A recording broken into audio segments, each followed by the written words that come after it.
पुरोगामी महाराष्ट्र म्हणजे सामाजिक सुधारणा, स्त्री शिक्षण, जाती अंताची चळवळ आणि समतावादी विचारांमध्ये आघाडीवर असलेला महाराष्ट्र.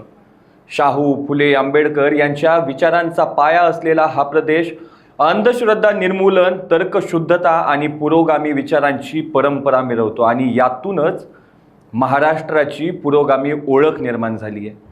पण याच पुरोगामी महाराष्ट्रात अशा काही घटना घडतात की पुरोगामी महाराष्ट्र या शब्दांवरच प्रश्नचिन्ह उभा राहतो. असंच एक प्रकरण घडलं धाराशिवमध्ये. प्रकरण आहे जात पंचायतीचं. नमस्कार, मी आहे बालाजी शिंदे आणि तुम्ही पाहताय लोकाशा टीव्ही. जात पंचायत ही भारतातील विशिष्ट जाती किंवा उपजातींच्या वडीलधाऱ्यांनी 5 पंच बनवलेली एक अनौपचारिक परंपरागत जात विशिष्ट न्यायालयीन व्यवस्था आहे.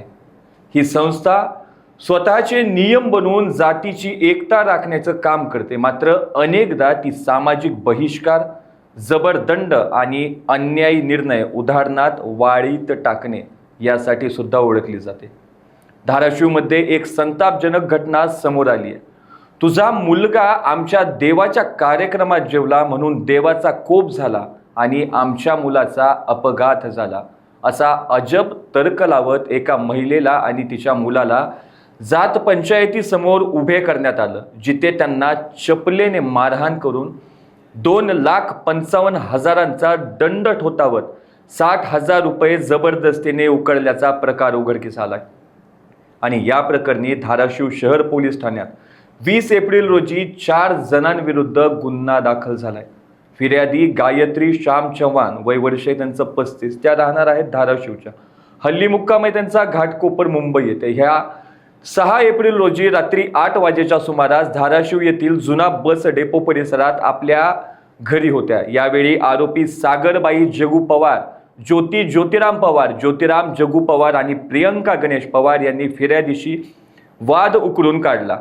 पोलिसांनी या प्रकरणी महाराष्ट्र सामाजिक वाळीत टाकण्यापासून संरक्षण म्हणजेच जात पंचायत प्रतिबंधक कायद्याच्या कलम 3, 4, 5, 6 अन्वये गुन्हा दाखल केलाय. फिर्यादीचा गायत्री श्याम चव्हाण यांचा मुलगा आरोपीच्या घरातील देवाच्या कार्यक्रमात जेवला होता. या जेवणामुळेच देव कोपला आणि त्यांच्या मुलाचा अपघात झाला, असा अजब तर्क आरोपींनी लावला. हा वाद मिटवण्यासाठी 2 आरोपींनी फिर्यादी माय लेकाला बळजबरीनं तेरखेडा येथे नेलं. तिथे जात पंचायत बसून पंचांसमोर त्यांना शिवीगाळ करण्यात आली आणि चपलेनं बेदम मारहाण देखील करण्यात आली. या कथित गुन्ह्यासाठी 3 पंचायतीने त्यांना दोषी धरत 2,55,000 रुपयाचा दंड ठोठावला. आत्ताच 60,000 रुपये द्यावे लागतील, नाहीतर उचलून नेऊन जीवे मारू, अशी धमकी आरोपींनी दिली. घाबरलेल्या फिर्यादीने 60,000 रुपये दिल्यानंतर त्यांची सुटका झाली. अखेर या जाचाला कंटाळून गायत्री चव्हाण यांनी 20 एप्रिल रोजी धाराशिव शहर पोलीस ठाण्यात धाव घेऊन तक्रार दिली आहे. अशाच ताज्या अपडेटसाठी लोकाच्या टीव्हीला सबस्क्राईब करा आणि लाईक करायला विसरू नका.